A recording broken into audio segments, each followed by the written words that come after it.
Hello. In this video, I will be reviewing the I-Sadukey Indicator on the MetaTrader 4 and MetaTrader 5 platforms. This indicator helps us identify the market trend. When red histograms are displayed on the chart, it indicates an uptrend, and when blue histograms are shown, it indicates a downtrend. This indicator can identify the trend using a digital filter.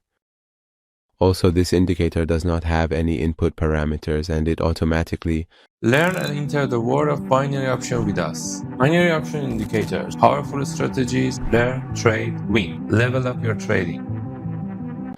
Adapts itself to any symbol you apply it to, displaying the trend for you. Let's watch a live test of this indicator together on the MetaTrader 5 platform.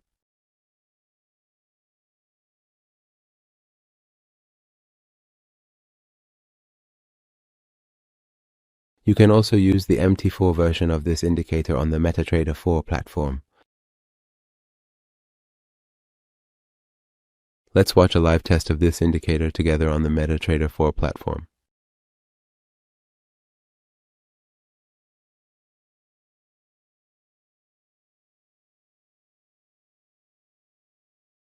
Finally, if you have any comments, criticisms, or suggestions, you can share them with us in the comments section to help improve the indicators.